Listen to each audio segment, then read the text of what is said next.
तो hello students, welcome back to the smart box. मैं बहुत ज़्यादा थक गया हूँ ये सुन कर के सर रिज़ल्ट कब है, रिज़ल्ट कब है, रिज़ल्ट कब है।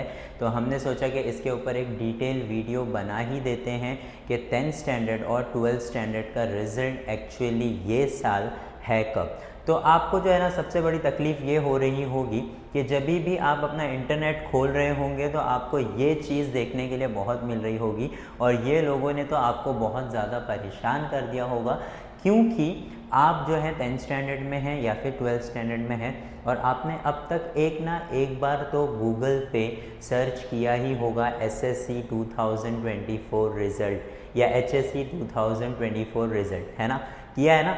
तो यहाँ पर क्या होता है ना, गूगल आपका डेटा कलेक्ट कर लेता है कि ये बंदा जो है इंटरेस्टेड है एसएससी के रिज़ल्ट में या एचएससी के रिज़ल्ट में। अब ये जो चीज़ है ये बाकी कंपनीज़ को जाती है जो पेपर प्रिंट करते हैं या फिर आर्टिकल्स प्रिंट करते हैं, और वो कंटिन्यूसली जो है ना ये पूरे जून के महीने में या पूरे मई के महीने में जो है ना वो कंटिन्यूसली रिज़ल्ट आपको ब्लिंक पे दिखाते रहेंगे, आपके नोटिफिकेशन पे डालते रहेंगे कि results are out, results are out. अब चाहे राजस्थान का भी रिज़ल्ट आउट आ रहा है ना तो आपको दिखाएगा, गुजरात का भी रिज़ल्ट आउट हो रहा है तो आपको दिखाएगा, यूपी का भी रिज़ल्ट आउट हो रहा है तो आपको दिखाएगा, और सीबीएसई का भी रिज़ल्ट आउट हो रहा है ना तो आपको वो ज़रूर दिखाएगा। लेकिन ये चीज़ बहुत कॉमन है, हर साल बच्चों को होता है। मैंने क्लासरूम में भी बच्चों को बोली थी ये चीज़ कि आपको जो है ना ये चीज़ें परेशान करेगी। अब आज ही एक बच्चे ने मुझे फ़ोन करके बोला सर 10 तारीख को रिज़ल्ट है। मैं बोला ठीक है रुक जाओ, 10 तारीख तक आ जाएगा रिज़ल्ट, देख लेना। लेकिन 10 तारीख को रिज़ल्ट नहीं है। बहुत सारे बच्चों ने स्टोरीज़ डाली है, बहुत सारे बच्चों ने स्टेटस डाले हैं कि 10 तारीख को जो है गवर्नमेंट ने रिज़ल्ट डिक्लेयर किया है। तो ऐसा कुछ भी नहीं है, आपको सिर्फ ये साइन जो है ना यूज़ कर करके आपको बेवकूफ़ बनाया जा रहा है। अगर आप डेटा देखेंगे तो डेटा में अगर आपको देखेंगे तो एसएससी का रिज़ल्ट ये लास्ट ईयर का डेटा है कि डेट्स कब के थे। एसएससी का रिज़ल्ट जो है पिछले साल 2 मार्च को पिछले साल एग्ज़ाम स्टार्ट हुआ था और रिज़ल्ट आया था 2 जून को। अगर आप काउंट करेंगे मार्च से अप्रैल, अप्रैल से मई, मई से जून, एग्जैक्ट 3 महीने बाद एग्ज़ाम के डेट स्टार्ट होने के डेट से लेकर के एग्जैक्ट 3 महीने बाद, एग्जैक्ट 3 महीने बाद जो है ना वो हमारा रिज़ल्ट आया हुआ था।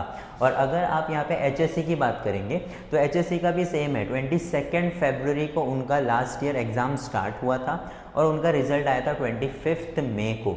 तो 3 महीने तो लग रहे हैं एग्ज़ाम को, ये हर साल हमको पता चल रहा है कि रिज़ल्ट आने में 3 महीना तो लगने वाला है भैया, ठीक है। तो अब आपका परेशान हो करके स्टेटस अपलोड करके टीचर्स को परेशान करके फ़ायदा नहीं है, क्योंकि जब रिज़ल्ट आने वाला रहेगा ना तो आपको किसी को कॉल करके पूछने की या फिर किसी को कॉल करके बताने की ज़रूरत भी नहीं पड़ेगी। सूखी लकड़ी में जैसे घास में आग पकड़ती है ना, ये बात वैसे फैलती है और किसी को आपको बताने की या किसी को पूछने की ज़रूरत नहीं रहती है।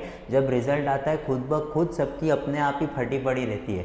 आप रिज़ल्ट के दिन फ़ोन भी कर लोगे ना अपने दोस्त को, आपका दोस्त फ़ोन नहीं उठाने वाला है, ठीक है। जो आपको अभी बता रहा है ना कि 10 मई को रिज़ल्ट है, वो फ़ोन भी नहीं उठाएगा आपका, ठीक है। तो डेटा ये बताता है कि भाई 3 महीना तो एग्ज़ाम से लेकर के रिज़ल्ट आने में लगता है। अब ये साल का डेटा क्या है, ये साल का डेटा ये है कि ये साल अगर आप नंबर ऑफ़ स्टूडेंट्स देखेंगे ना तो 12th स्टैंडर्ड में भी और 10th स्टैंडर्ड में भी नंबर ऑफ़ स्टूडेंट्स जिन्होंने एग्ज़ाम अपीयर किया है वो बहुत ज़्यादा है, पिछले साल से ज़्यादा नंबर्स है, ठीक है। तो पेपर करेक्शन में टाइम लगेगा, पेपर बंडलिंग में टाइम लगेगा, और आप यकीन मानिए कि मॉडरेटर्स के बाद जो चीफ मॉडरेटर्स होते हैं वो अब जाके काम पे लगे हैं, उनको अब जाके सारे पेपर्स मिले हैं, वो अब जाके रिज़ल्ट बनाना स्टार्ट कर रहे हैं। तो अब ये जो इतना बड़ा एरिया है अपना महाराष्ट्र का, इसमें अगर इतने सारे बच्चों ने एग्जामिनेशन दिया है तो अगर आज 5 तारीख है या 4 तारीख है तो 6 दिन में रिज़ल्ट कैसे बन के रेडी हो सकता है एचएससी का या एसएससी का? That is not at all possible. तो आपको जो भी ये खबर फैला रहा है ना, ये खबर बिल्कुल भी झूठ है।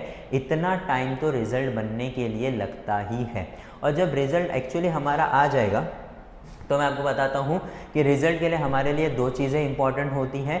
हॉल टिकट का जो सीट नंबर जिसे हम हॉल टिकट नंबर बोलते हैं वो इम्पॉर्टेंट होता है, और हॉल टिकट पे ही आपकी मदर का नेम लिखा होगा वो इम्पॉर्टेंट होता है। तो ये 2 चीज़ें आप रेडी रखिए, चाहे आप गांव में हैं या कहीं पर भी गए हैं, ये 2 चीज़ें जो है ना आपको अपने पास रखना है ताकि आप अपना रिज़ल्ट खुद चेक कर सको। वरना अगर किसी और के भरोसे रहोगे ना कि भाई मेरा रिज़ल्ट चेक करके बता, तो खुद तो हार्ट अटैक लेके बैठा है, आपको भी हार्ट अटैक दे देगा, है ना। तो टेंशन नहीं लेने का, और ये 2 चीज़ें रेडी रखिए। कंक्लूजन पूरा यही है कि आप इन न्यूज़ पे भरोसा ना करें।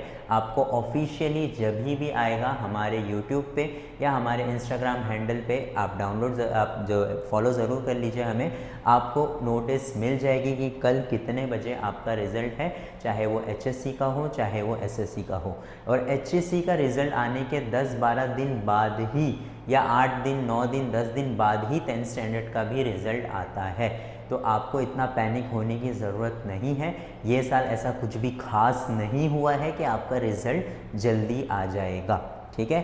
तो बिल्कुल भी काम रहिए, और हमारे चैनल को अगर आपने अब तक सब्सक्राइब नहीं किया है तो सब्सक्राइब ज़रूर कर लीजिए, क्योंकि आपको बाकी लोग बेवकूफ़ बना सकते हैं लेकिन असली और सच्ची खबर आपको यहीं मिलेगी।